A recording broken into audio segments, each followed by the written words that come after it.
2013 is when he left for boot camp. And he was in the military for 8 years when he was finally discharged. He served 2 tours in Afghanistan, both very heavy combat tours. He went through that, came home, his buddy, his staff sergeant got shot beside him. So it was like it was a big thing for all of them when they came home. And then he waited for a couple more years and they deployed him again in 2017 to beginning of 2018. And then when he came back from his second deployment is when he had his motorcycle accident. He bought a motorcycle on his second tour to Afghanistan and somebody hit him and left him on the side of the road. So he served 2 really heavy combat tours, survived both of those, and then came back and somebody here did it to him. So they called me, of course, 4 o'clock in the morning.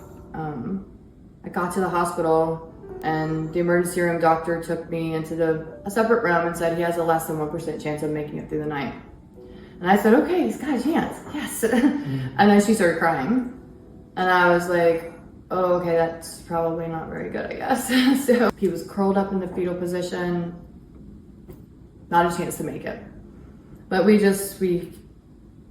had his whole unit there. They lined the halls, like they moved him from the emergency room finally to an ICU room. And his whole unit just lined the walls and they were like, Heath, you got this, you can do it. Come on, buddy, you got it. And made it through the first night, made it through the second night, made it through the third night. And then the 3rd day I had a heart attack. So I always tell people, if you ask if you can die from a broken heart, yes, you definitely can. So he was here in the ICU room and I was here just like begging them, please, I gotta go get back to my son. This is where we've been. And I just keep trying to find other ways to make him better. We've been working on therapy and figuring out what's best for him. Did a lot of research, a lot of reading, a lot of online information about TBIs and how they affect you and how to, all the things that will help cure you, So he goes to therapy 5 days a week. He goes 2 days to Stay in Step for occupational and physical therapy. He goes 1 day to the VA for standby therapy. And then he has 2 days of a personal trainer that goes to on Mondays and Fridays that works with him and has worked with other veterans. So he knows kind of how to work with his injuries. That's what our main goal is. My main goal is just to keep him in the shape so that if something comes up and there's a new scientific advancement and he can walk, I want him to be ready for it.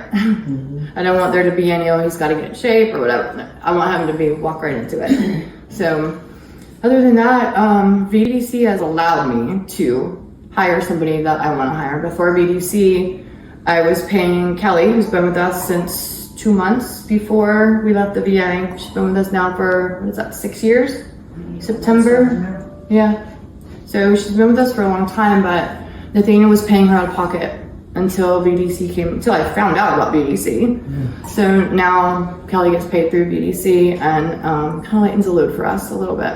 And I get to choose who I want to have come in here, not somebody that the healthcare agency just sends in that I've been through a lot of them, sent them away, probably just as fast as they got here. I've had a couple stick, but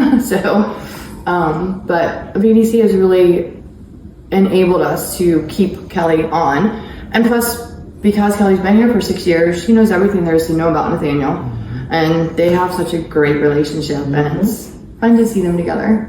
They have a really good time, except for when Nathaniel's pinching her, elbowing her. They're like brother and sister though.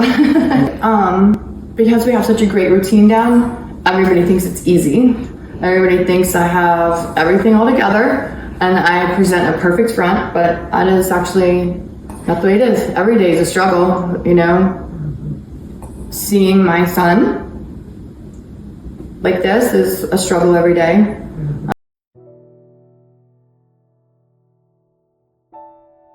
So the first year we took him, they literally picked him up and put him on the surfboard, carried him out to the water, and he got to surf in several times. Fell off the surfboard even a few times, which was a little scary, but they were right there to catch him.